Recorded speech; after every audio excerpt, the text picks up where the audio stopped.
We're doing a little technical preparation, just a second.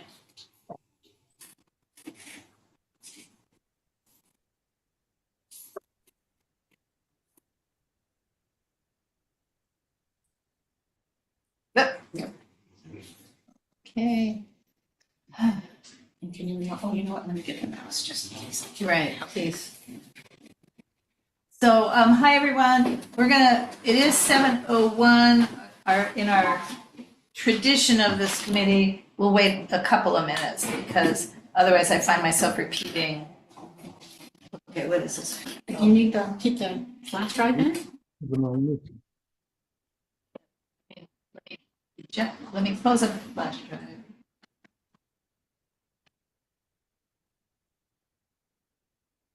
I don't need to do anything with flash drive other than eject it.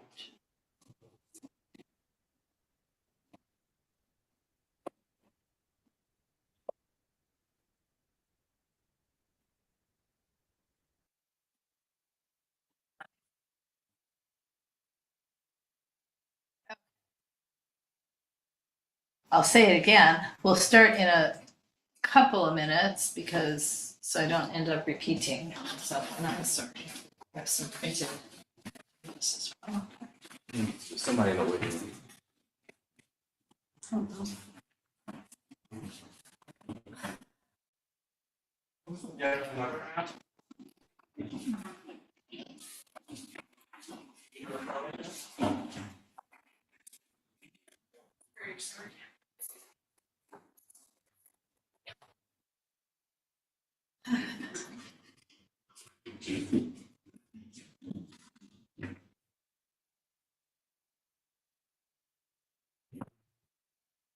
Want to text John too, as long as you're at it? Generally, not really. Not really. I mean, if you want me to, I will, but did he say anything? Weeks ago he did, but today, I didn't talk to him today. It doesn't matter. Okay, okay.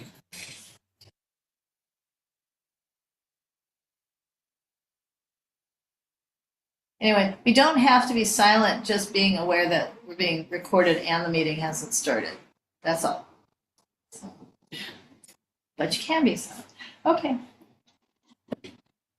Anyway, on this agenda, one of the things that June 19th, because it turns out we officially, as this is closed, it's Juneteenth, and that's the city hall. Okay. So one of the things we'll talk about tonight is an alternative meeting day. Have you attended the other meetings too, like the Mid City or West Adams? Yeah, because you're in West Adams. My little group isn't really west, I'm west of Crenshaw. Yeah, but And you're in the therefore- West Adams Neighborhood Council. Yes, and I have not attended those, and I thought that those even were more particular or specific to east of Crenshaw, but I haven't done anything yet. No, the boundary Is Crenshaw for us. yeah, and then Crenshaw on the other side for Deliberate. them. Okay, So Crenshaw to Culver City, south of the freeway and north of Expo, right. is your neighborhood council. Yeah. And they were named West Adams, and it's very confusing. So. Okay, it's 7:04. I'm gonna wait till the clock ticks to 7:05 and officially start the meeting.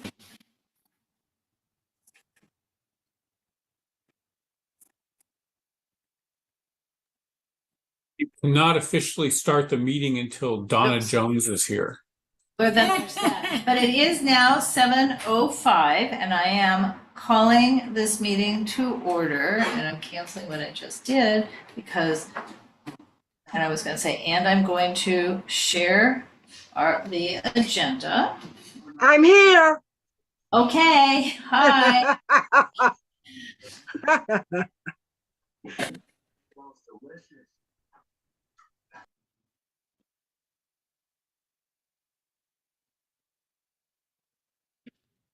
And can everyone see the agenda?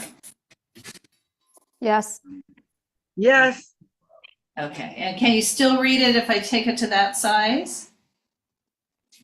yep, we can read 1 points 1 through 6. Yeah, I know. And the smaller it gets, the more of it you can read, but is it readable is really my question. It was Yeah, it's better prob- the other way. Yeah, one more in. Okay, all right, That's good. thank you. Welcome. My name is Laura Myers. I am the co-chair of the UNNC Planning and Zoning Committee. And I am also a member of the UNNC board, and I live in Angeles Vista. And we're going to review the standing rules for our committee stakeholder voting participation. So anyone who is a stakeholder for UNNC is considered to be, for the stretch of time of a committee meeting, a valid member of the committee. The only people actually appointed to a committee at UNNC is the chair and or co-chairs if there's more than one. But what is a stakeholder? It's somebody who lives, works, owns a property in, has a kid who attends school, attends church, or, and basically anyone who participates in a community interest organization, which is defined as one which is, first of all, a nonprofit, and second of all, which has a brick and mortar address within UNNC's boundaries. So we'll be going through and introducing ourselves and stating whether or not you're a stakeholder for the purposes of voting. I want to go through the agenda first because I can see we're still admitting people. So we'll come back to this in a minute or two. So item number 2 is general public comments. That would be comments on any item that is not on tonight's agenda. Item 3 is case number ZA 2014-4751, CU, which is conditional use. PAI is plan approval 1. So its official address is 2400 West Washington. It's also basically a stretch of addresses to the east of that, 2366 through 86. And that's about a police towing operation. Item number 4 is case number ADM, which basically is administrative, 2024-2920, density bonus. VHCA, I'll explain what that is when we get to it, but it basically means that they are vested. It's a vested application. And ED1 is related to the mayor's emergency declaration number 1 at 3812 West Adams Boulevard. And it's the proposed demolition of an 8-unit apartment building and the construction of a new 88-unit building. And then what as is typical, we have on this agenda follow-up to previous cases, if any. And basically, it just lost the ability to move upwards. And ENS means the early notification system. We had no new cases on that this week. Okay, so I am going to stop the share, but also go back to this review of UNNC standing rules, introductions, voting affirmations.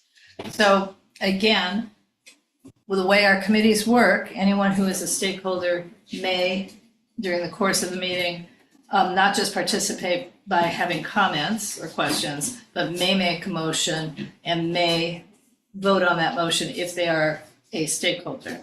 And a stakeholder, again, is someone who lives within our boundaries, works within our boundaries, owns property within the UNNC boundaries, has a kid in school in our boundaries, attends a church in our boundaries, and participates in any other community interest organization with an address within our boundaries. So I am a stakeholder, and I intend to vote. We'll do that in the room first, and then I'll go on to the screen. Teresa. Hi, everybody. It's Teresa Masonette. I'm also on the board. I represent the West Adams Avenues. I'm a stakeholder. I intend to vote. Kelly Brumfield Woods, I am not a stakeholder. Christian Henley, I'm here as a surrogate of Grace Yu, who is a stakeholder. I am not, and I do not intend to vote. Okay. So obviously I see the screen maybe in different order than you guys do, but I'm going to call it in the order I see the screen. And so we'll start with Steve Peckman. Steve Peckman. I'm a resident of Jefferson Park. therefore a stakeholder, and I will vote. Okay, David Saffer. David Saffer, I'm a resident of Jefferson Park and I intend to vote, but are we starting early? Because the meeting was called for 7:15 and it's 7:11. Yes, we are starting early tonight, David. Because oops, the e-blast said 7:15 The and agenda said said 7. 7 o'clock. Oh, okay, because I went with the e-blast, thanks. Right.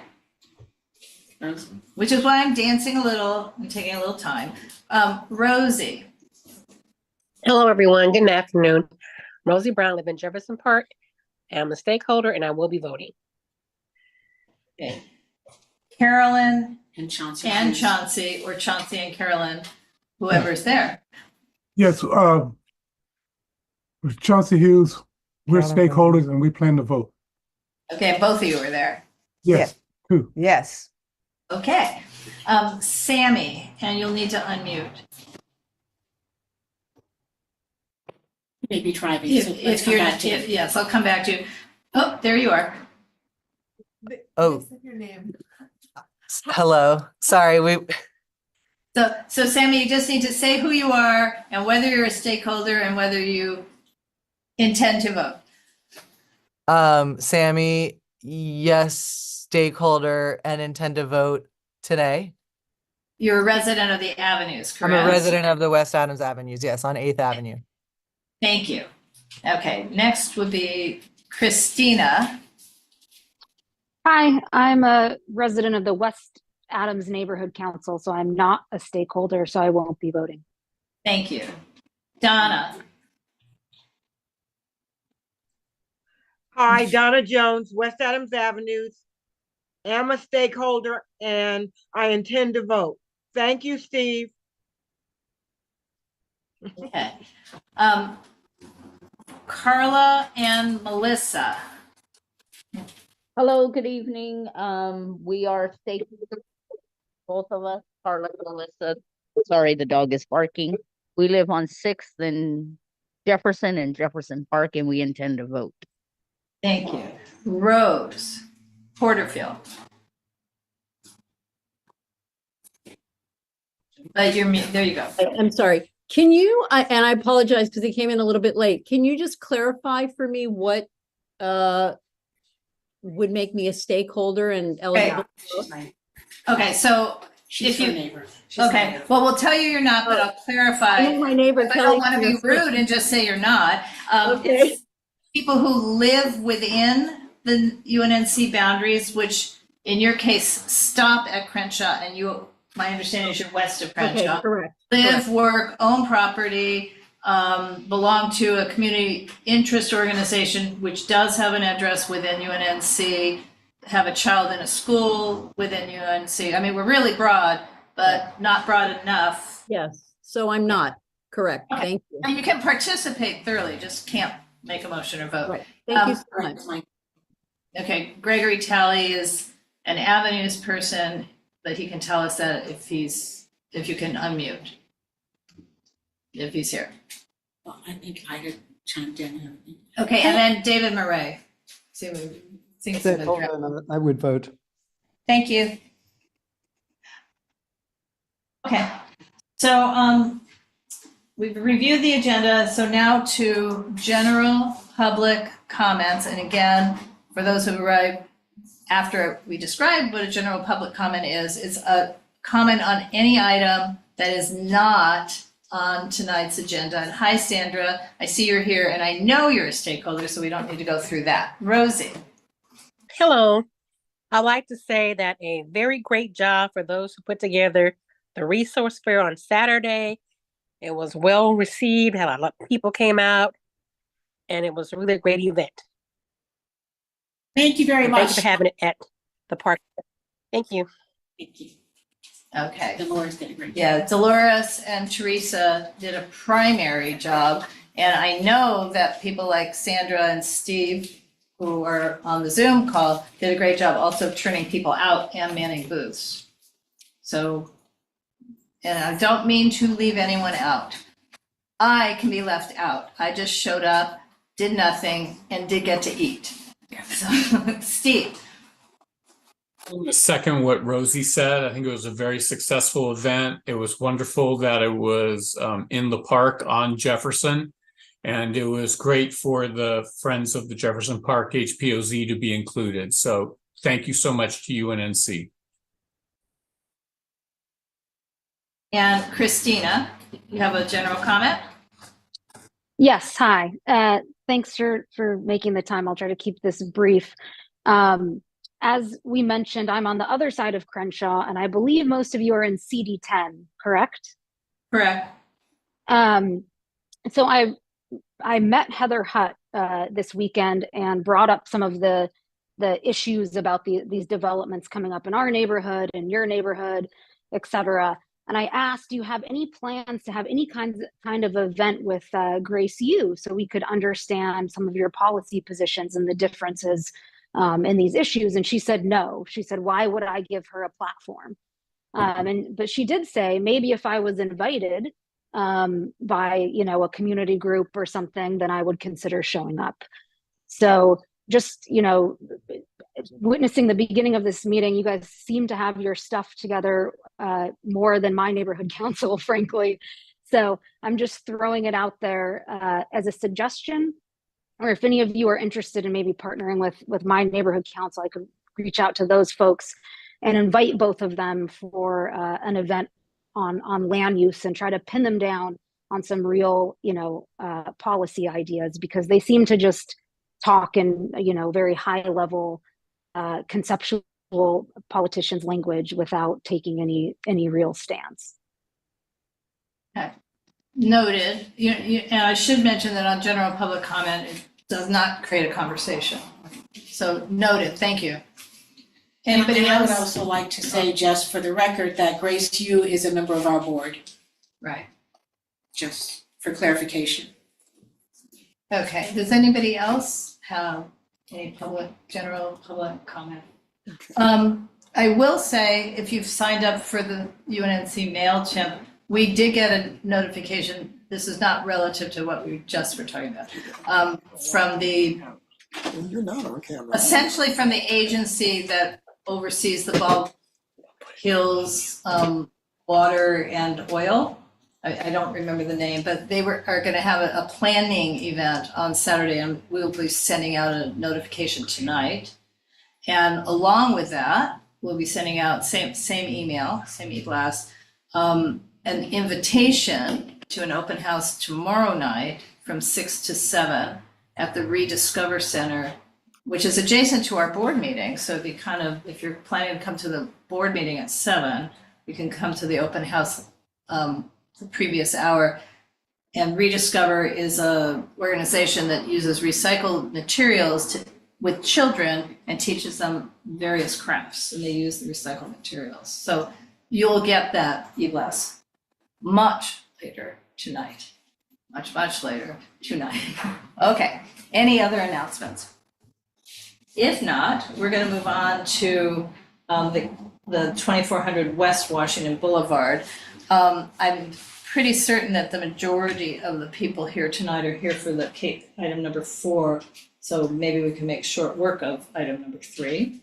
Or do you want to amend the agenda and take that one first? Okay, why don't we do that? Why don't we flip the agenda and take item number 4, which here I'm gonna put it back up on the screen.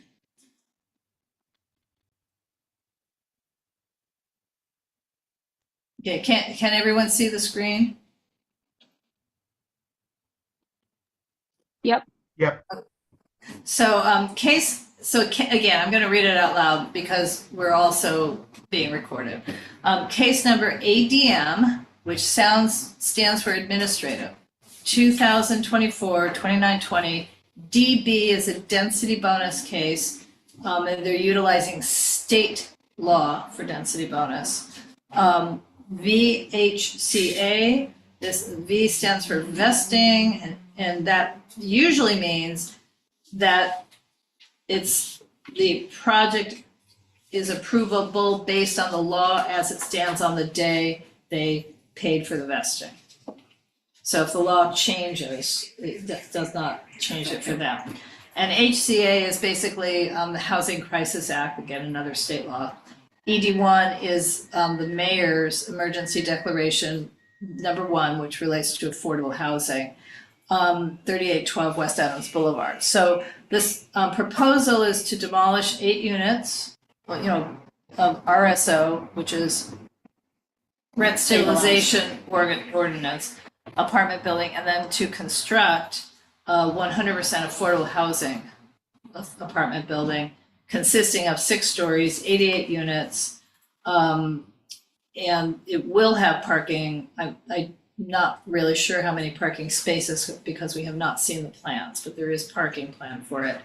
And this is for an 80% low income and 20% moderate income. Low income, that category is one that in terms of income levels, it starts at $65,000 a year for a single person and goes up for a family of 4 to about, what was 110,000, something like that. And then moderate income is essentially 120% of the area median income. So this is not very low income housing. This is first jobs for college grads at the city of Los Angeles is $65,000 a year. So by way of example. So it's not for rich people, it's not for poor people. And they're asking for additional incentives. This is again from the building and safety application. This is all the information I have. Additional incentives and waivers of development standards have been requested. The next information, the project is located on a designated scenic highway. That is from our information. And the parcel does have, and it's by ordinance, a 40-foot building line setback. And the actual ordinance number is on ZEMIS, which is the mapping system that we all use to check out information about various land use projects. So the ordinance number is in place. So it should be a 40-foot building line setback. At the time of the sale of this property to the developers, 7 of the 8 units were occupied. My understanding is that 1 more tenant has left already. And that's what I know. So I'm going to stop the share and do one more thing, which is to share. I did find a rendering. And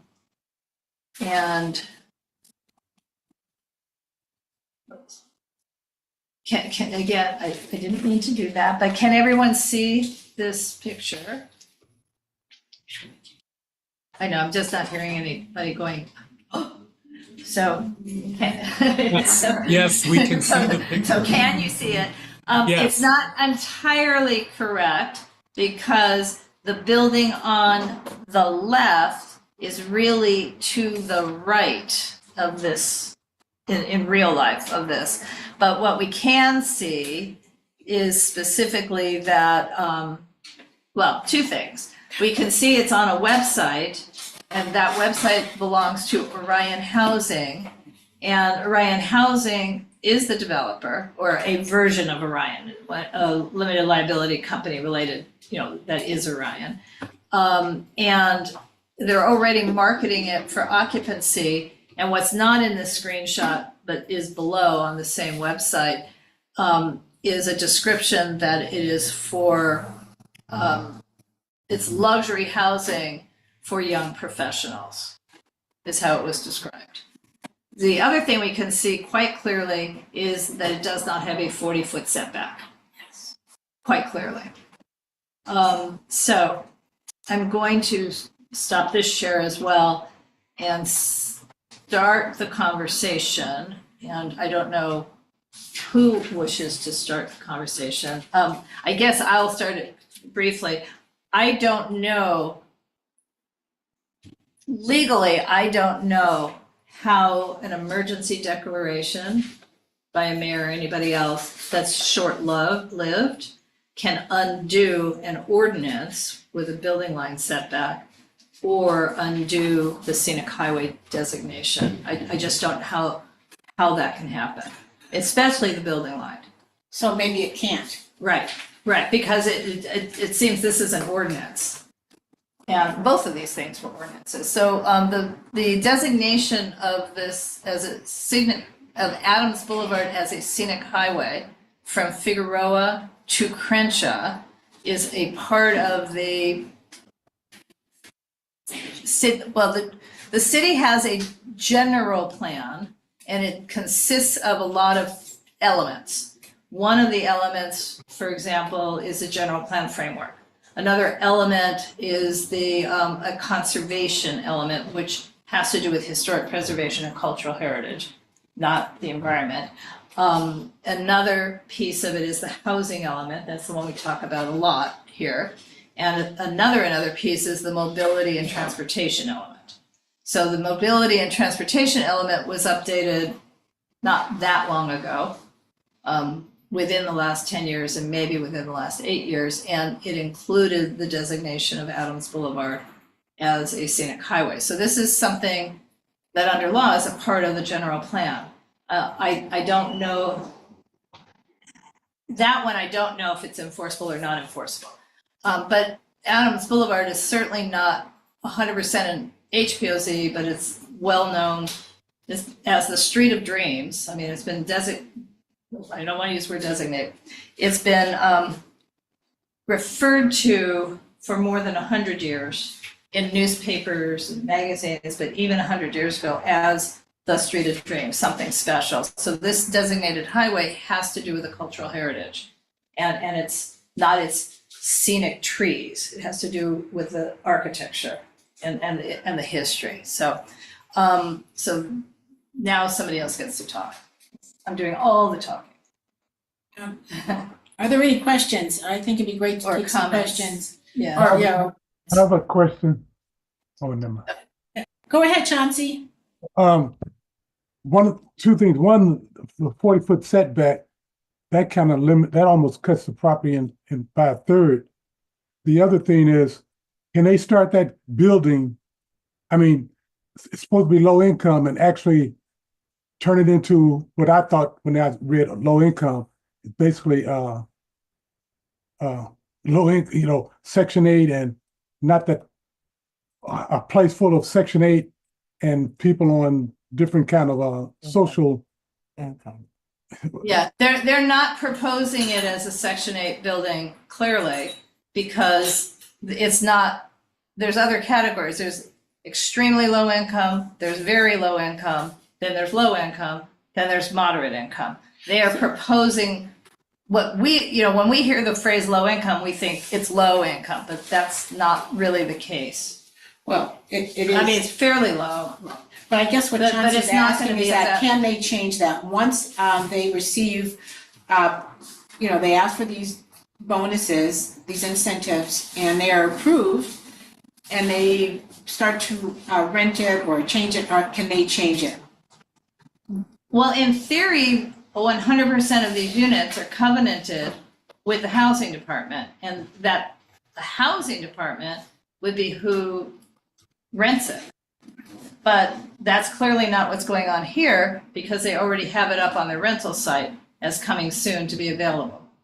So, but on the other hand, the housing department, and more particularly HACLA, which is a different agency, it's the Housing Authority of Los Angeles, and it's federally funded. It's different than the Los Angeles Housing Department.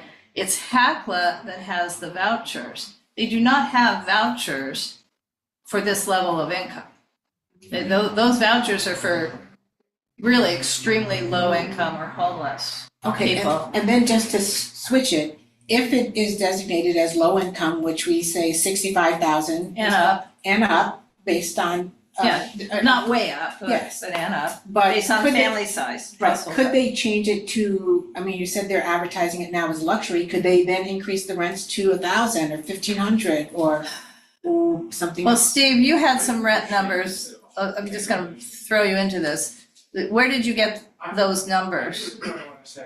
So I got numbers from the website, housinglacity.org.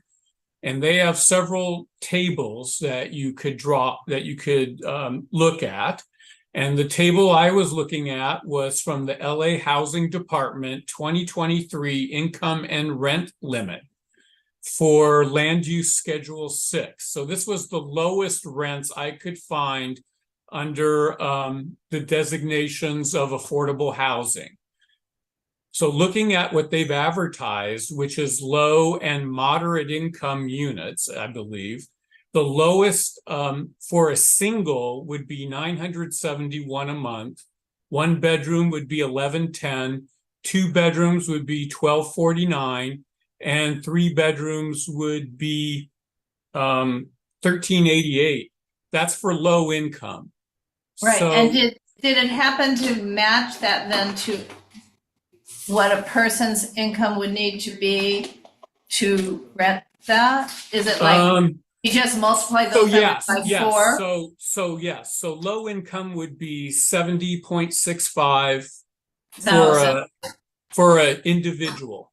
965. So this is based on 2023. I believe the last meeting, they were quoting data from 2022.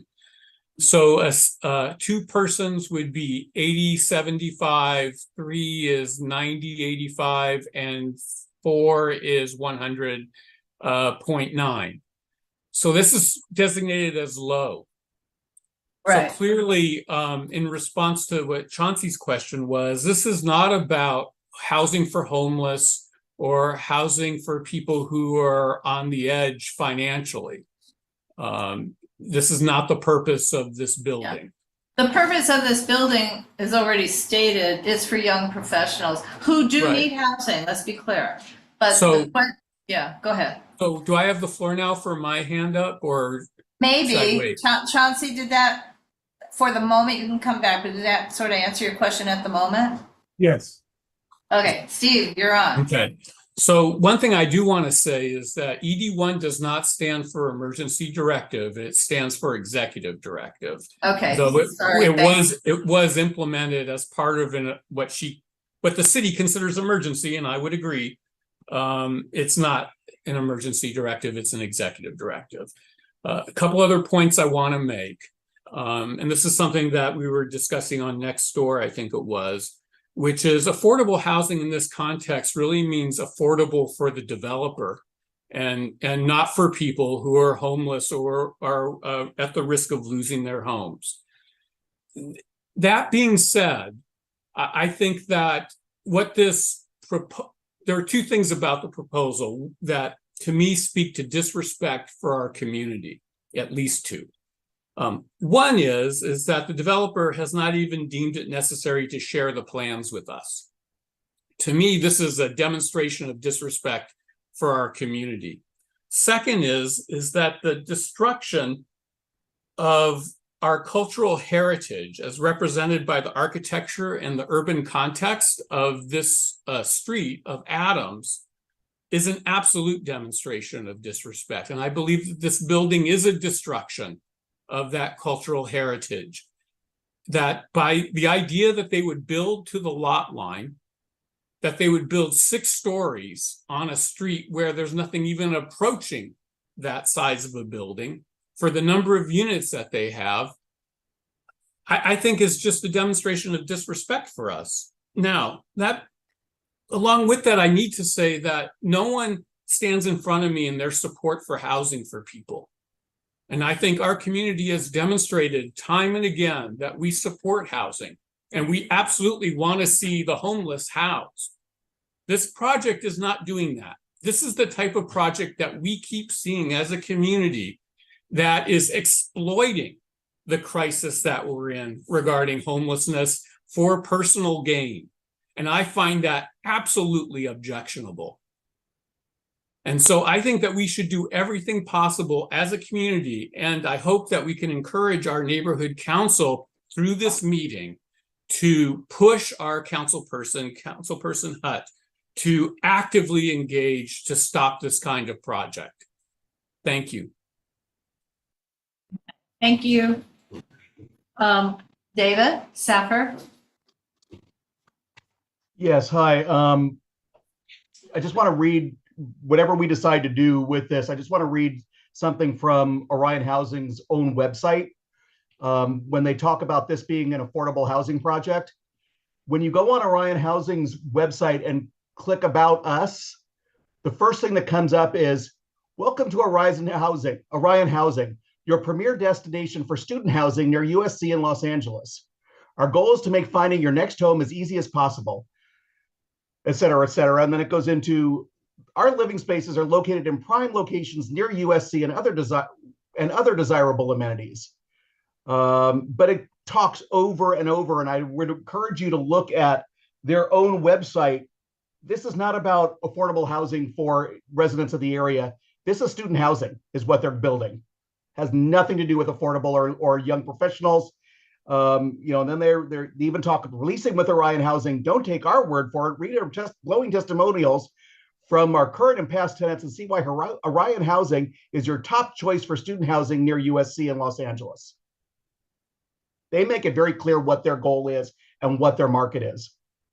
And I think whatever we do needs to take into account what this project is supposed to be and what they're trying to use ED1 to get, and not what they in practice do.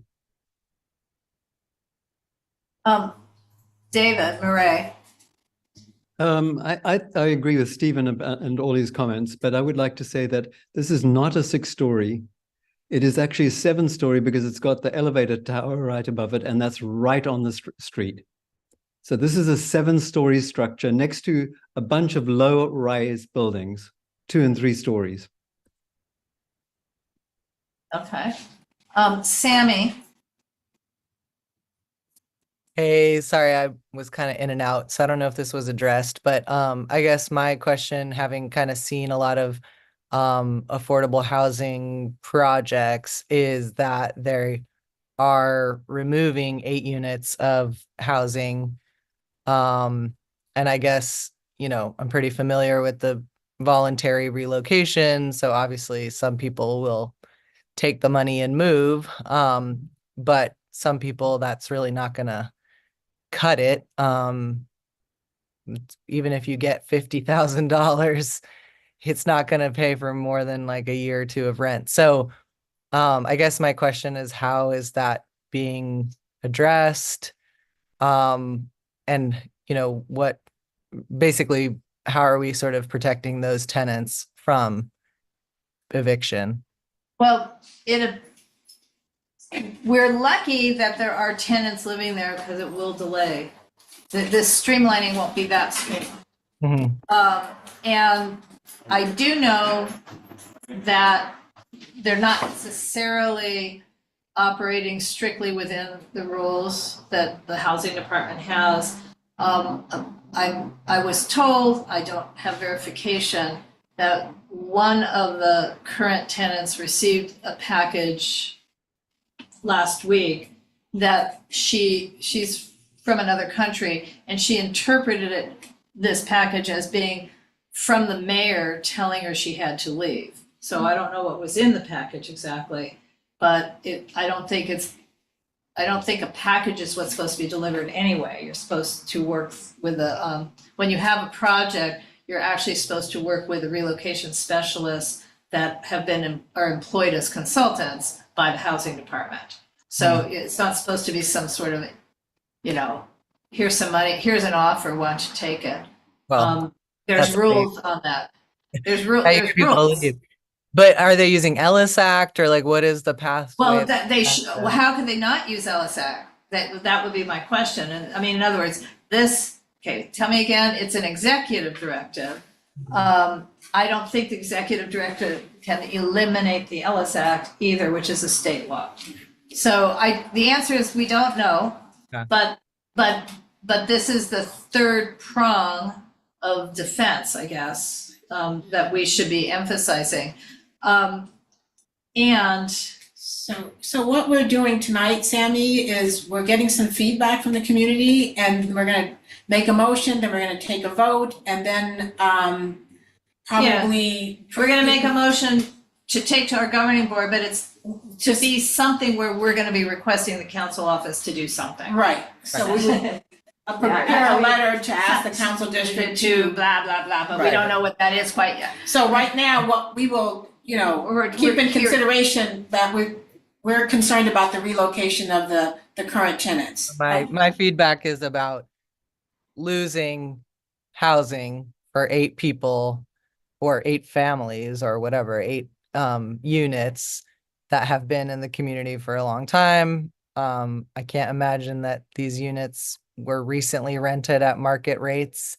And so that's my feedback is, what's happening with those tenants, what support is there in the neighborhood for them, and are the owners going about the relocation in a legal manner?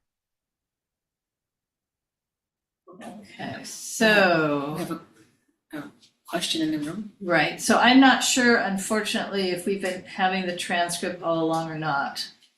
So hopefully we have. I have a question in the room and then I'll come back to you, David. And will you state your name? There's a guest parking. Yes. Okay. This is Kelly Brumfield Woods, and my question is, does anyone know about any other Orion housing projects and how they're actually being rented once they're built? Because this is the problem they're having in Mid-City Heights and probably coming to us in West Adams and everywhere where they're saying it's for one thing, they're getting permits for it to one thing, and then they're shoving the bunk beds in the room. Right. So Orion LLC, Orion Housing, is not doing hostels. They are building very large, as David Saffer mentioned, much of what they've built in the past was student housing near USC.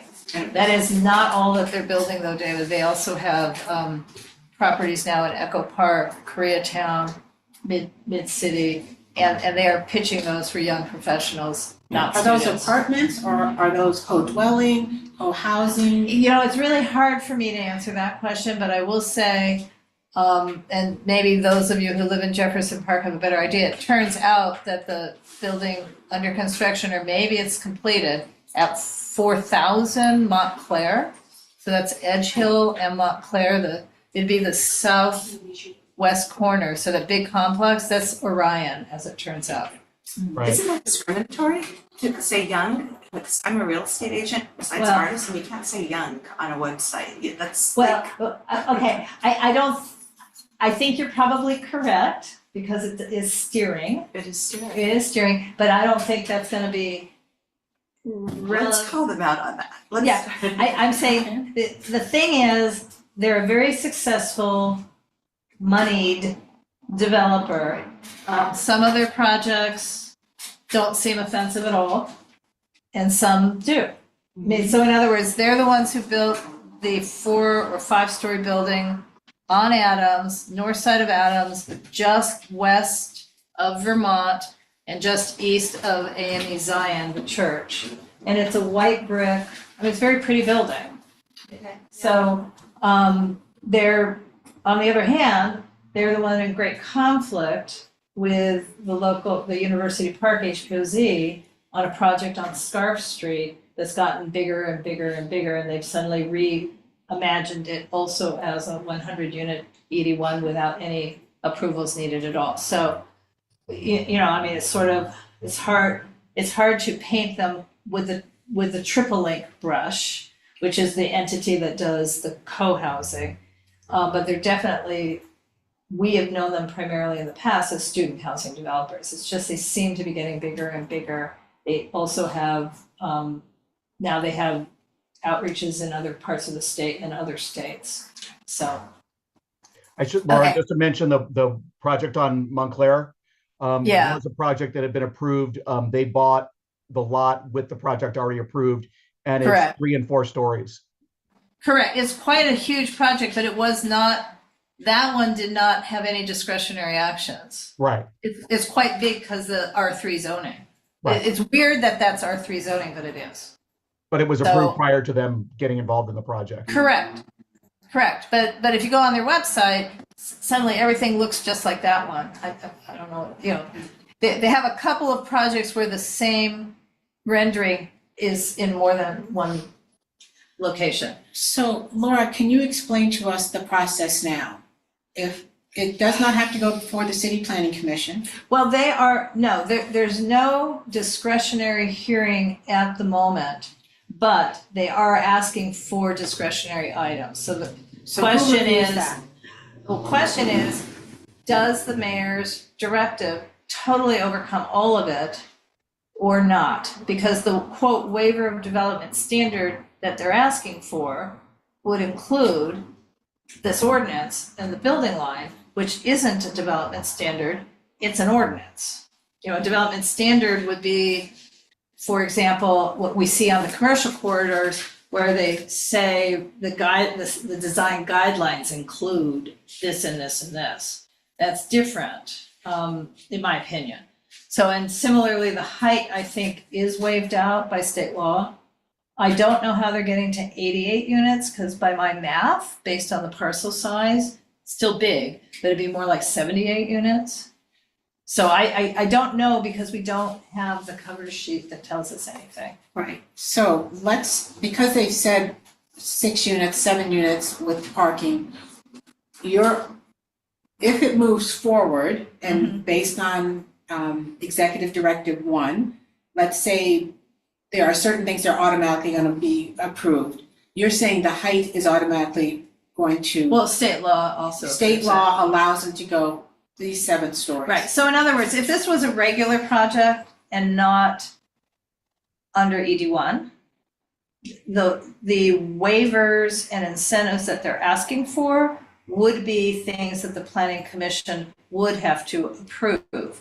I don't know, again, by this description, I cannot even tell you if they are, quote, on menu or off menu, nor from this description can I tell you how many they're asking for. You get fewer when you don't do extremely low income or very low income.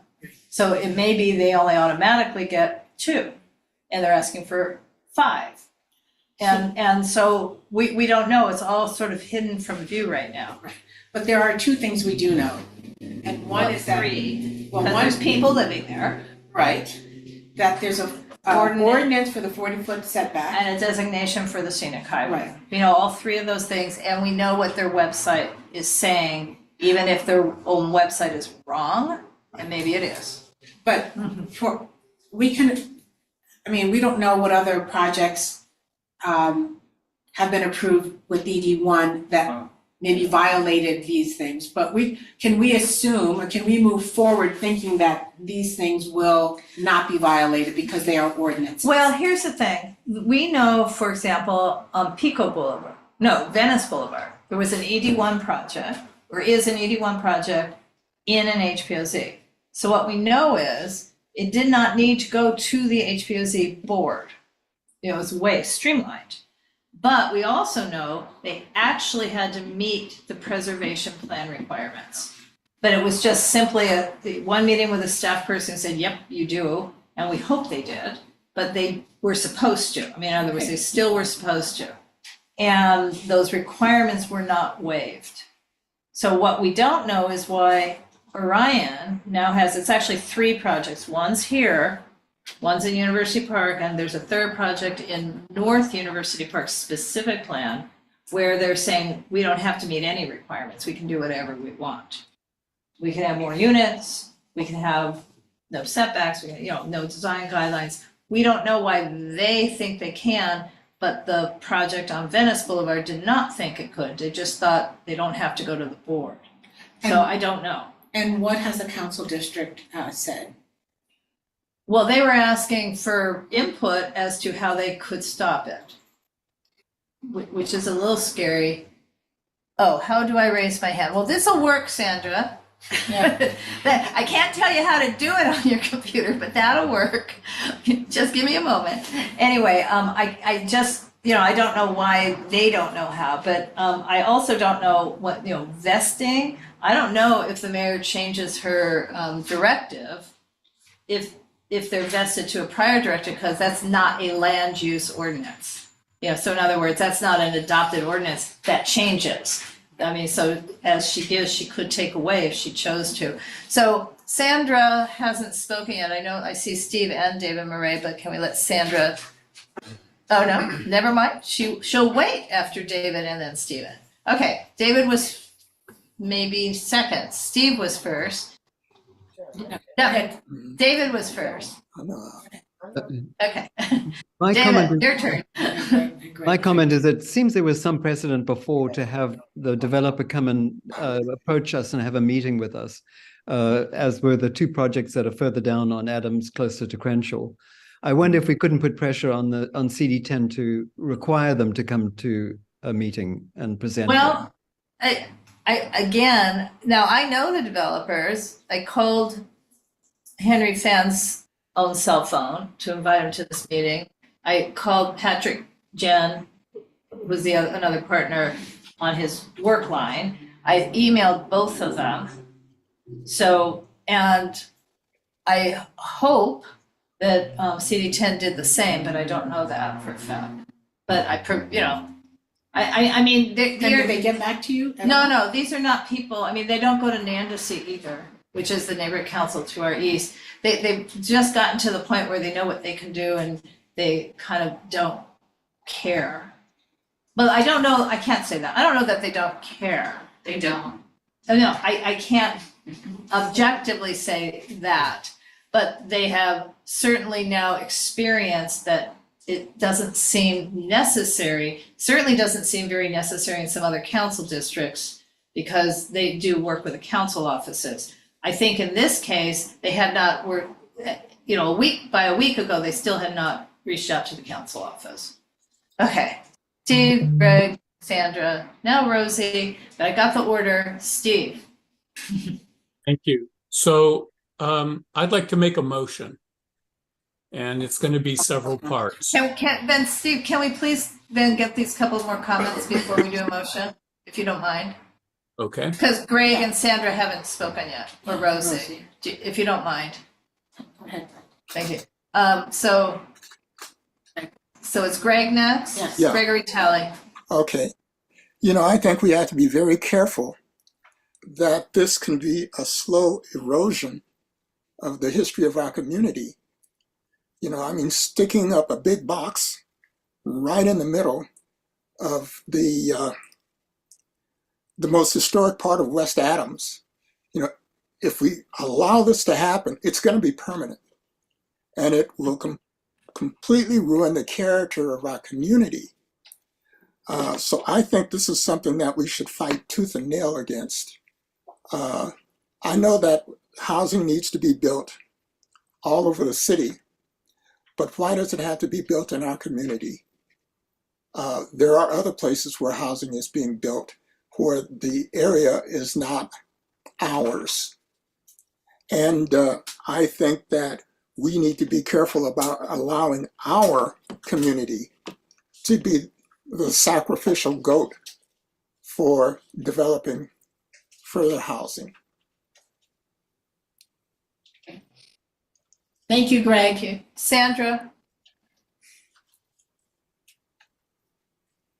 Yes, I definitely agree with what he just said, for Gregory just said. And for that reason, I feel that we should have a meeting with Heather Hutt to let her know how we feel about this happening. We have, Steve wrote us some great letter, and we did email that letter to her, but it seems like it's like popcorn now. There's 1, 2, 3 different developers are starting to come to this area, and we need to, as Gregory stated, stop that from happening, because once we keep, it's going to be a snowball effect of more and more developers, because they're greedy and they're using the fact to say that it's affordable housing when it's not affordable housing. They're not.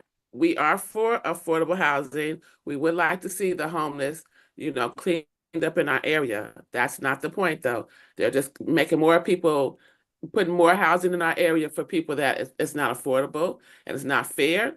So I think that UNNC should write a letter. We should request Heather comes to our very next meeting as soon as next can happen. Thank you. Rosie? Yes, kind of the lines of what everyone was saying is that all the other communities are not getting their share of housing. They seem to put them all in South LA, and we're getting them popping up. And this building here seems completely out of the neighborhood. Doesn't even look like it belongs there. It has no architectural elements of people who have historical houses in that area. You know, we have to fight to keep things in our area the way they should be. We have to fight for other areas to get housing in their area. They keep on backing it, you know, years and years of not in my backyard. You know, your NIMBYs, you're not putting in Malibu, you're not putting in Brentwood, but they're packing South LA. And they're just constantly just keep bringing it into our neighborhood with no interest in the people who already live there. And this executive order from the mayor needs to be revised. It is too quick, put up whatever, and you have no say so. Thank you. And I think we're ready for Steve's motion. I would like to say one other thing.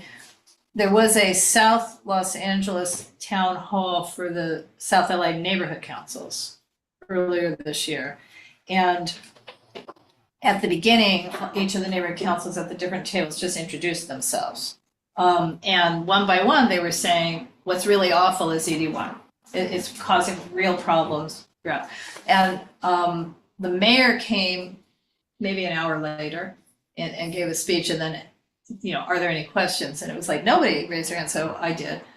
And I basically said, you weren't here, but this was the theme of the discussion at the beginning of this thing.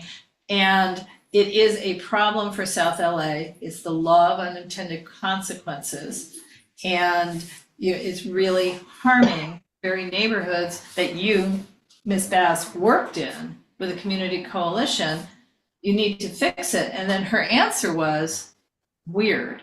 Yes, that's why I'm working with the city council to make some changes. And what I didn't say, but now I've told everyone I've said it, what I didn't say but thought is that, no, you could just go back home and rewrite it now.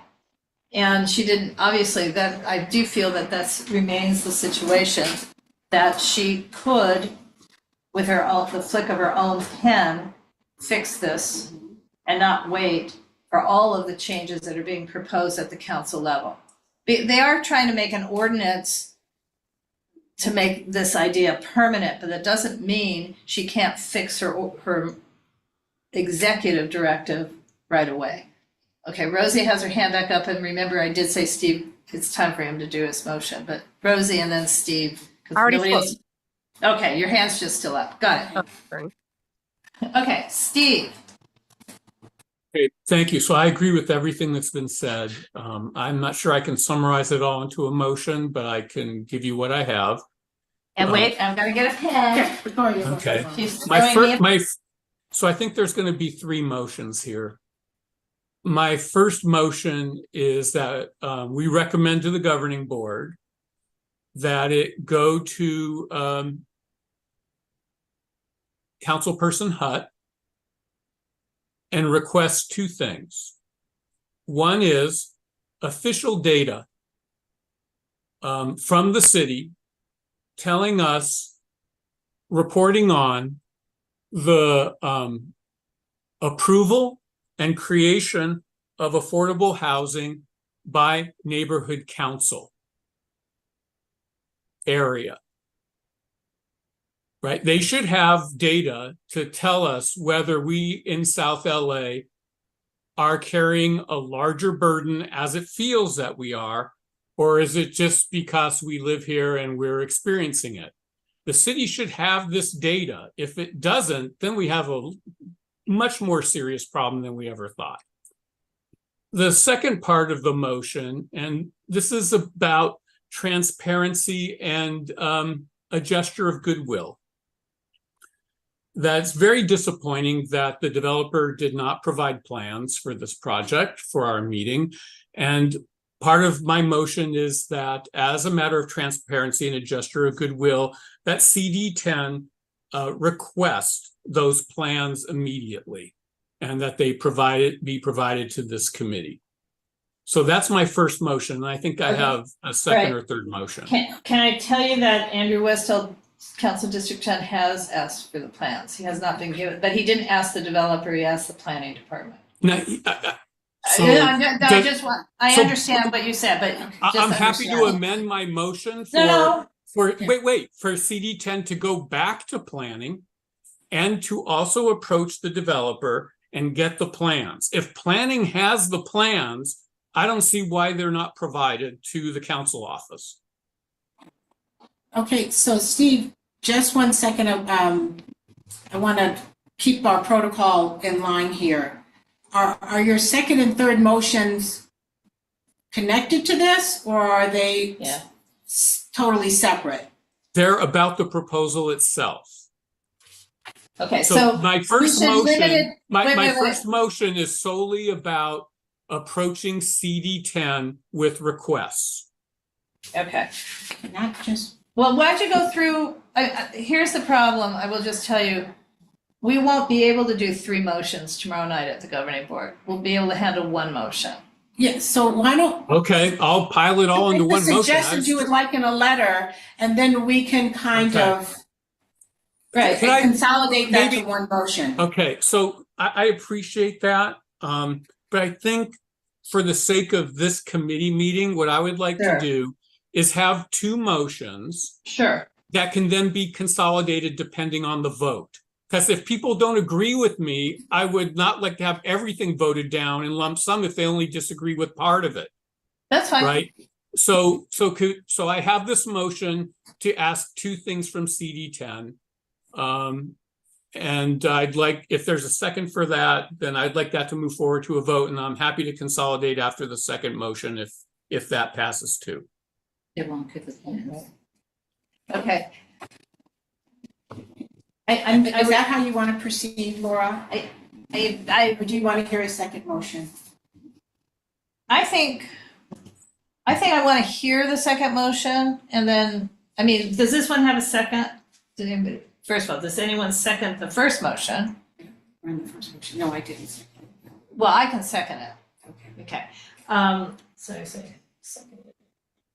Laura, but rather than because the discussion might be a little wide ranging. So if we can then move on to your second motion and then. So the second motion is to again recommend to the governing board that the UNNC and its communities are second to none in their support for resolving the housing crisis and ensuring that there's quality housing for all Angelenos. Unfortunately, this proposal, as we understand it, is exploiting the intent of the mayor's executive directive 1 in a way that will destroy the community fabric that has been so, that we have fought so hard to maintain over many, many decades since the destruction of half the community by the construction of the 10 freeway. That by putting this building in the middle of the scenic highway, it will destroy both the cultural heritage as represented by the architecture and its urban context. That the proposed 7 stories, that height, the massing, and the request to not comply with the ordinance setbacks will be a disruption to the neighborhood that will be permanent. Can you pause for a minute? I want to see if we're capturing this in the transcript, which I'm crossing my finger we are.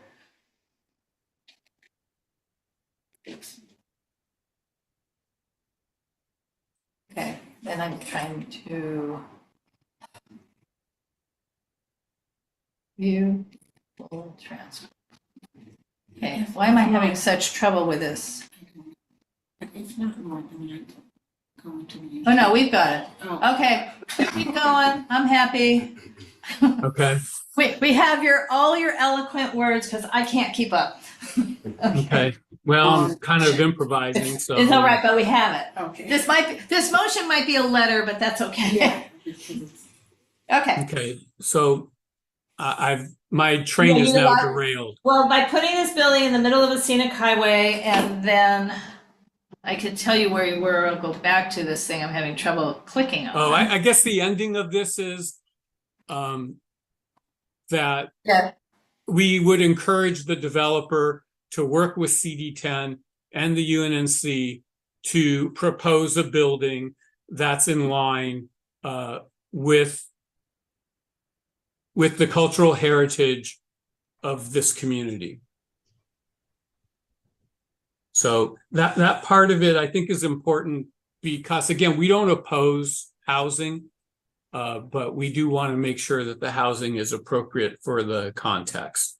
And I don't know how to put this into the motion, but I also want to respect what was said about ensuring that those people who are currently in the building that are there are somehow able to get like housing at similar rates. I don't know how we can do that, but we would hate for this project to result in the displacement of even more people. Steve, I could see that being part of the original motion. Great. But I do have a friendly amendment to that section. Uh-huh. Where you talk about the scenic highway. Yeah. I would add and immediately adjacent to and in close proximity to multiple city historic cultural monuments. And HPOZs. I accept the amendment. Because it is right next door to one historical cultural monument and two lots down from two other ones. Yes, and it's less than a block from one HPOZ and I believe across the street from another. Right. So I have a thought as well. Again, 4,000 Montclair, 4000 Montclair. Is it occupied yet? Is it finished? Do you guys know? There looks like they're almost, last time I drove by it about a month ago, it was nearing completion. So why wouldn't they house the 7 remaining families in it until the new building is completed and put them back into the new building? Because that would mean Like they really want to other- house low-income people. Not my point. Why wouldn't we make that suggestion? I mean, in other words, there's a developer. Is that affordable or is it? No, it's just a regular thing. But the point is, there's a developer on the corner of Jefferson and Vermont that is on that large parcel building a new building. They're going to move everybody's in the other buildings into that building, and then they're going to tear down the buildings they're in, and then build another new building, and then move them back into new, or not move them back, but they've got housing. They're not displaced. I But they just may raise not- a point of order here. So I have a long-winded motion. I don't think there's been an opportunity for a second. Oh, sorry. Would anybody second Steve's motion? I'll second it. I think It is long-winded, but I have the transcript. Yeah, no, I'll second it, and I think it could be combined with the first one. I think that they're both in the same vein. Great. Right, well, so now I'm sort of coming up with 2 suggestions that could be friendly amendments. One would be that the developer consider rehousing the existing tenants at another one of the properties, ideally the one that's a few blocks away. And the other thing is why are we only communicating to CD10? Why are we not communicating direct to the mayor? That's About fine. That's fine with me. Of our Because community. she's our girl and she speaks for us and we want to start with her. Right. That's why. She's our girl. Are we We talking want about her to speak Heather Hutt, yes. with respect. But why isn't Mayor Bass. Yeah, I'm sorry. I'm Yeah. having Mayor a laugh. Bass is Why our isn't bigger Karen girl. Bass our girl too? Yeah, she's our bigger girl. We're gonna go through the other one who speaks for us, and then Yeah. if we need to speak to Mayor Bass after this, we'll do that too. But we want to, we just want to make sure we get someone who's gonna speak to us sooner than later. And we know how busy Miss Karen Bass is right now. Sandra, my only concern with the stepwise thing that you propose is that the developer may move faster than us. Ooh, is that possible? Yeah, it Yes. is. A question in the room. Okay, What Kath, did you suggest, Steve? I suggest that we send it to both. Oh, send it to both. All right. Yeah. I agree. I agree with that. How Okay. about sending it to city planning too? Sure. Yeah, send it to Thanks Bertoni. for telling me. I mean, you can CC all these people on the letter, Laura. Sure. Yeah. absolutely. Okay, Catherine has her hand up. I just want Introduce to, yourself. Catherine Wainwright, I'm the house the historical monument house right next door to where this development is proposed to being built. So it's gonna directly affect me. But the developer or whoever they are, already gave the tenants notice, to move out, by November. So they passed out a notice to all the tenants on that side.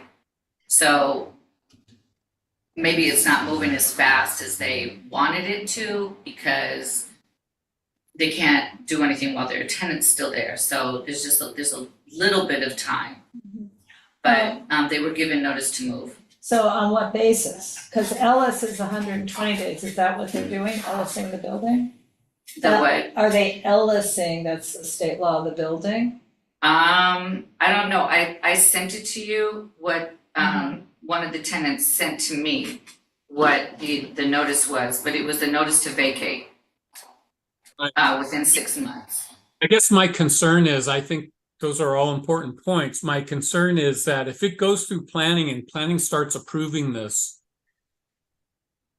then we're lost. And Right. they could certainly start approving it before the tenants are moved.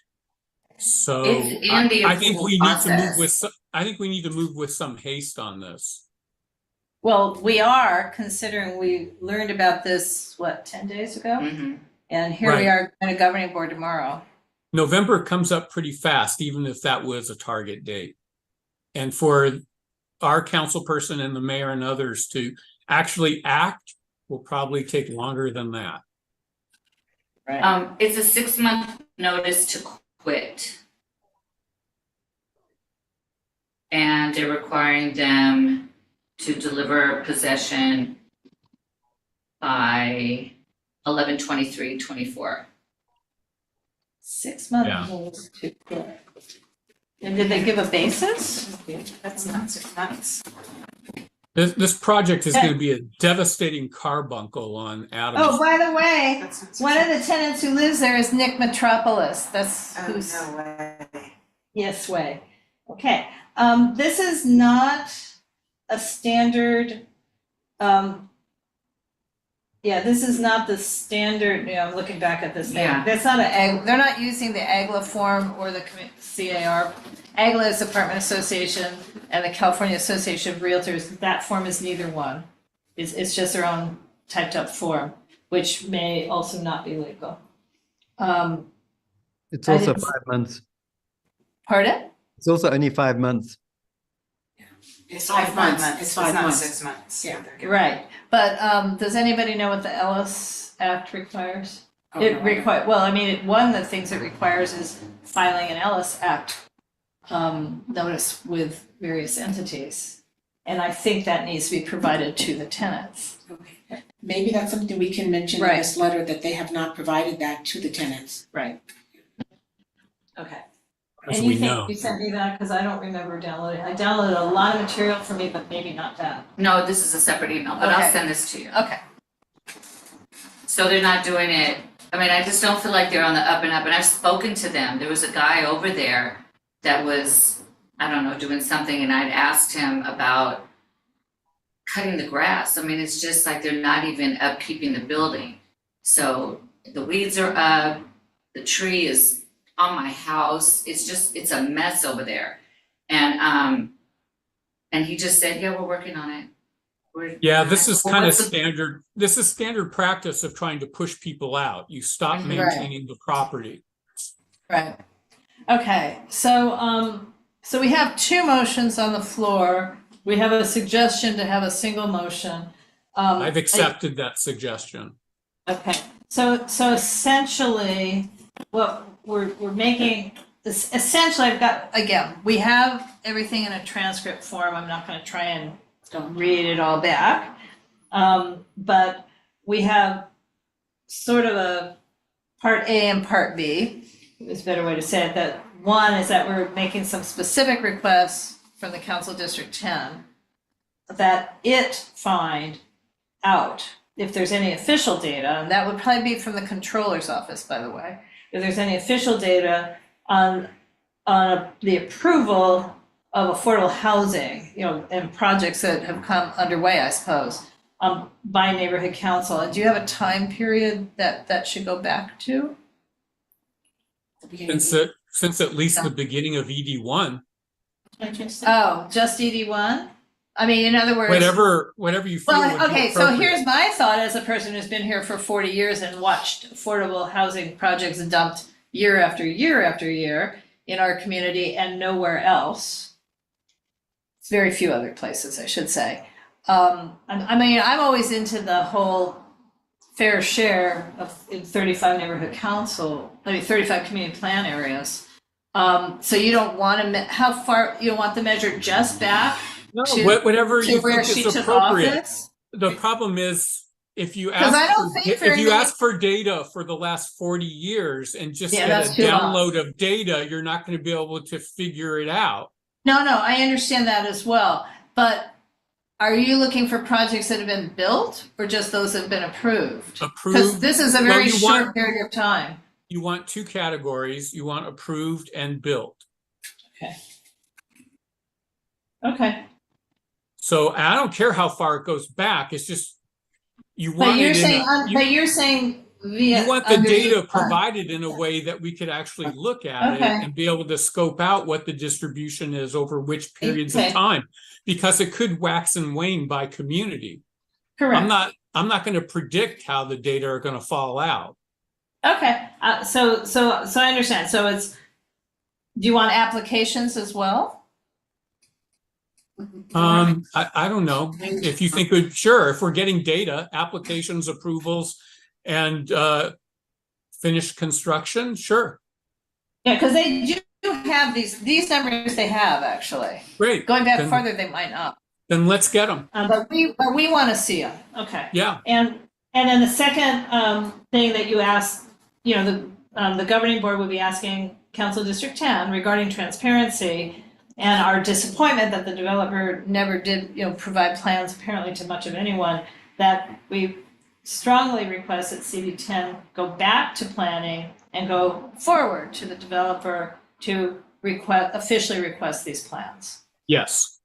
Okay. And then beyond that, the UNNC and its community were second to none in our support for affordable housing and providing quality housing to all Angelenos. But we're not supportive of these projects that there's a lot of words, but that are being developed in a way that will destroy the community fabric that we have fought so hard to maintain over many decades. And in this specific case, by putting the building in the middle of a scenic highway, it just completely, we won't use the word destroy twice because we are creative writers, but completely would destroy that section of Adams. And I think we need to, as I said in the motion, that we need to refer to the destruction that happened with the 10 freeway. Can I ask one more question? Sure. So there's affordable housing right next to Johnny's Pastrami. There's affordable housing right across the street where the old car wash used to be.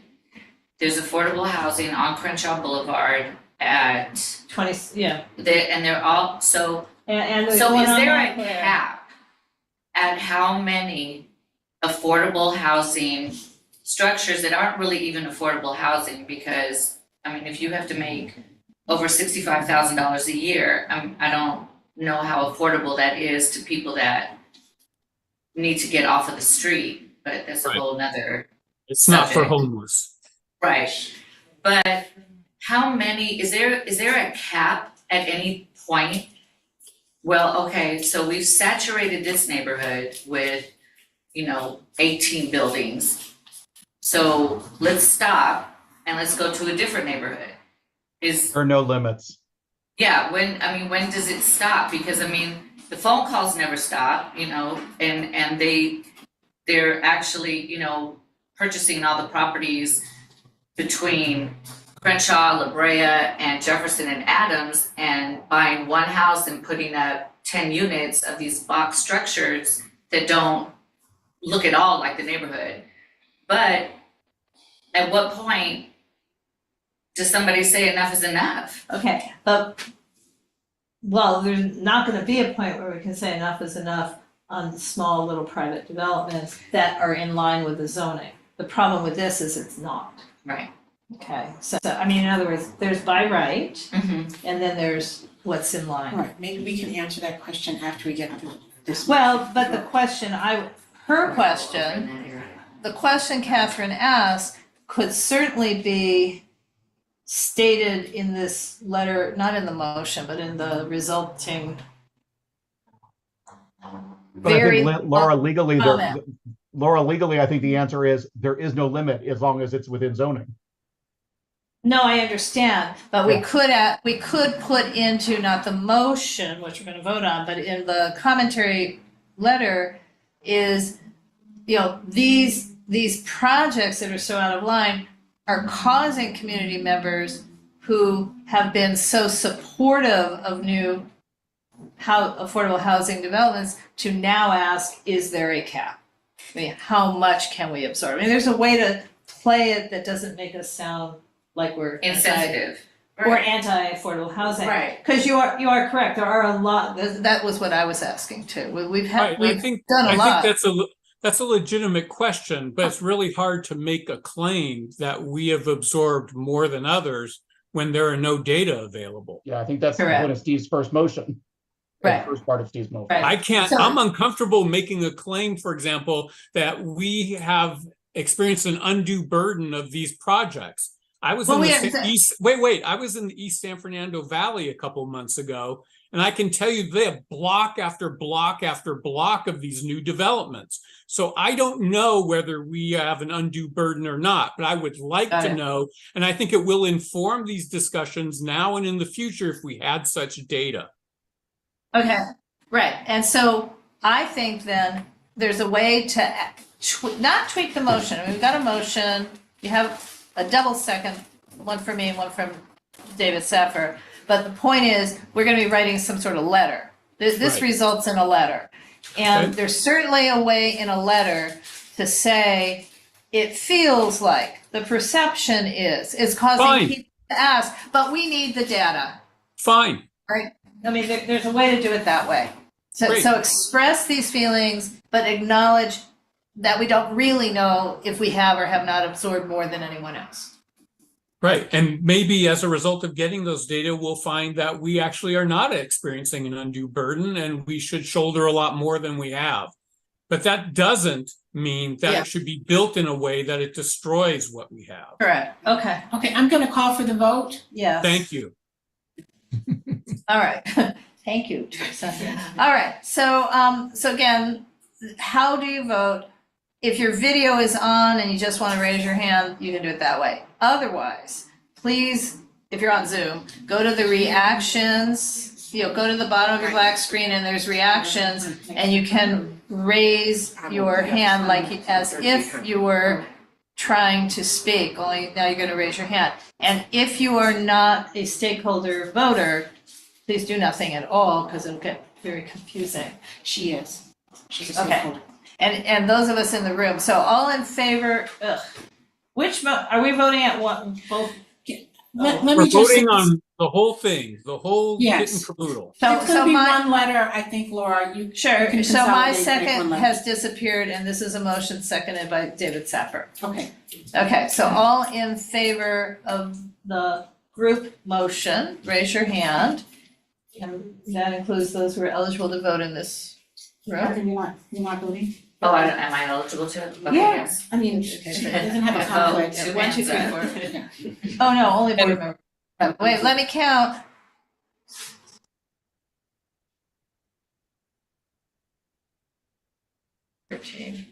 $15. And are we Carolyn and And Chauncey, Chauncey? that's 2 votes. And there's 2 on this one too, Sophia and Sammy. 17. Okay, 17. Oh, there's Greg Edward and says Ida. yes. Greg Yeah, Greg says and yes Ida. too as well. Aye. That's 18. 18. 18. Is there any opposition? Take your hands down. Is there any opposition? Your hands are still up. Hands are still up. Okay, is there any opposition? No. 18. Okay, for the record, 18 people voted in favor, nobody voted against. Some people didn't vote, but they weren't allowed to. Okay. I Now- just think we had a good airing of the issues. Thank you.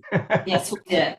And we have a very long transcript, and I'm gonna, hopefully, I have time tomorrow to deal with it before the board meeting. Ugh. Okay, so we have the other item on the agenda that we skipped. And maybe we can make short shrift of it, I don't know. That is item number 3 on your agenda. I'm gonna share that screen again.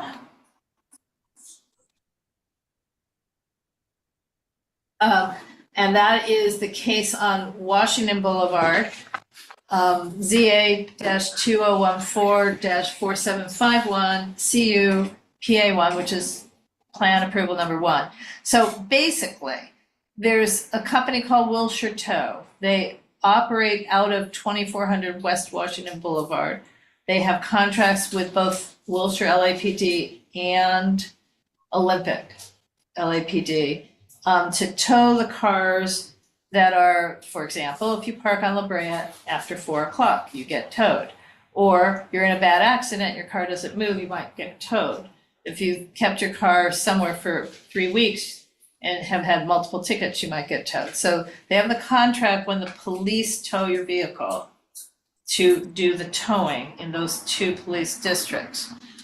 They have been in the community for more than 40 years. And they used to have what they called the remote lot directly across the street at 2375 Washington, which is the location today of the Gramercy Apartments, the senior housing. How that came to be is that the Community Redevelopment Agency, having heard years of blight complaints, bought the land on the north side, the remote lot, paid $8 million for it to move them out of the community, and somehow or another acquired a lot for their use on Gage, which was properly zoned industrial. And it was because of the nuisance and blight. So they had a different conditional use permit for the remote lot, and it had a whole long list of conditions. For whatever reason, I know the reason, the property to the east of their location became available. And the current owner thought it'd be a good business idea to move everything back to Washington Boulevard. Of course, the zoning doesn't allow it. The conditional use permit that they're asking for a plan approval to extend the business, that's the wrong conditional use permit. It's not the one that had the list of conditions on how to operate the remote lot. The lot that they have there right now is for their dispatch, the business, the dispatch, and storing vehicles which are being used in police investigations and or luxury vehicles, and only those. So they're not ones that are coming and going, they're staying. So they are already operating on Washington without permit. They, after moving, then applied for this. And they're saying that we can't impose conditions because how could they enforce them? Well, that's the problem. There's been already an impact of the trucks are parked everywhere. There's already on 20th Street people repairing cars, and in front of Grace's house on Wilton Place. They've been holding auctions of vehicles at 2368. The parking lot, one of the 2 parcels they've acquired, and it's a lease, not a purchase, is de facto a parking lot, but it's not, it doesn't have a certificate of occupancy even as a parking lot. It still is a certificate of occupancy as, unfortunately, a single family home that was demolished, not by them. And so there's nothing particularly legal, and there's an awful lot of nuisance and blight that would suddenly be coming back or is coming back. The zoning changed in 2018, specifying no additional auto use. So on top of everything else, we have a new layer that says no auto use. So where's the process right now, Laura? Is it they submit the application to the zoning administrator? And it's an expedited case. Okay, but So to the zoning administrator? Yes. Okay. And, okay, go ahead. Well, Steve has his hand Okay. up. Steve? Well, I'm a little confused. So they're asking to do something that has already been, they want to expand, they're asking to do something that would be an expansion of the blight that they've already been cited for. Well, no, the blight that the city already paid $8 million to get rid of one time. Now they want to expand the blight. Now they want to come back. They want to give up their lot on Gage. Well, let me just say, when he was here, he said he was not giving up the lot on Gage. Well, that's right. I mean, I think regardless of the lot on Gage, there's been a determination and a lot of money spent to address blight. And now they want to expand the blight? I don't understand Okay, that. it's not so much expanding the blight, Steve, as bringing it back. It was removed. Right. It was sent down to, unfortunately for people who might live near Gage, but at least it's industrial, it was moved to Gage some years ago. And he wants to bring it back. But he did not say that, Laura. Well- We have to be fair. He said he's gonna maintain his site at Gage. But what he's trying to do is expand. Alpine Restaurant Services is going out of business. Has gone out of business. Right now, he is using their parking lot as an expansion for his services. And he's holding auctions and storing. Well, they're towing vehicles. They're towing vehicles. But the zoning has been changed to not allow this kind of work. The city has spent a ton of money. I don't see any way possible our community can support this request. No, we don't, I don't think most of us do support it, Steve, but I just want to be exact. I mean, the gentleman did come in with his planner to talk about the process and what they would like to do. Yes, I think it's a violation. So.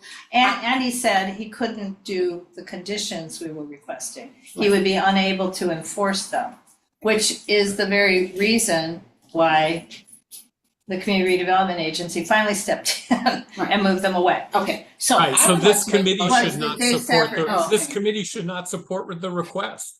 May I make a Okay. motion? Oh, Teresa was No, about to go make ahead, a go motion. ahead. Let's see Okay. what it says. Oh, he said, okay. Okay. I'd like to make a motion that the planning and zoning committees recommend to the governing board that we submit a letter opposing this project to the zoning administrator and listing all of the violations that have taken place up to date. That's my motion. Fine. I Can I get a second the second? motion. I second. Thank You you. second it. And David, you still have your hand up? Oh, sorry. I mean, mine was fairly similar. Mine was just, whereas the applicant has shown a complete disregard for current zoning and permitting, both now and in the past, we move that any request to change the previously banned use of the lot be denied. That could be in the content, partly the content of the letter. Yeah. I support both. I mean, it's basically the same thing. Yes, well, we'll include those comments in the letter, Steve. I think they were very good. Oh, David, sorry. Okay. Same thing. Is there any other discussion? Okay, so we're gonna take a vote. And again, in this case, I know there's people in the room who are eligible to vote. If you choose not to vote, don't yell it out at this moment. We'll get we'll get any non-votes after we vote yes or no. So how many people are in favor of this motion? Again, raise your hand if they want. 1, 2, 3, 4. 1, 2, 3, 4, 5, 6, 7, 8, 9, 10. Megan Leonard are 2, and Chauncey Well- and Carolyn are 2. Okay, 11, 12. Rose is Rose, I don't think you're, 14, 15, 16. just next. Yeah, I yeah. can't vote here either. Okay. Sorry. Right, 16. 16 in favor, please take down your hands and we're gonna ask if there's any opposition. Any opposition or any abstentions? Okay, motion passes. Okay, great. So that was. Yeah. So just a recommendation, Steve, you can there's a process to making a motion, and I can send you some information on that. Steve or David? No, Steve Steve. Heckman, yeah. It's a short statement, but you can then, as we have discussion, that you would also like these other conditions included in that. In a letter. In a letter. So your motion could have been to Strongly oppose, yeah, the motion could have been simple, to strongly oppose. Right, and then say, and these are the elements that I would also like Not that I have included. ever done a simple motion in my life. Yes. Yeah, I'm but- gonna say, I'm happy to do it that way, Teresa. If you send me the document, I'm happy to do in the future. Okay. It's not the way this committee has operated in the past, as our chair has demonstrated multiple times. I agree. Okay. I mean, If we that's do a the- lot of whereases, so. Okay, okay, I see a hand up by David Murray. Yeah, I was wondering why they don't move their office to Gage. Because they can't. The only way to maintain their contract with the Wilshire LAPD and or with Olympic is the main office has to be in the police area, because when people go to pay their tow fees, it has to be close. They don't have to be, they can be 10 miles away to pick up their car, but they can't be 10 miles away to, well, more than, they have to be within. So they're at the very southern boundary of those two police things. And the reason is zoning. There is simply no industrial zoning anywhere in Wilshire or in Olympic that would accommodate this use. So that is one of the reasons why the remote lots really are supposed to be pretty remote. Thank you, Steve, and Thank you, the lady, Steve. Rose left.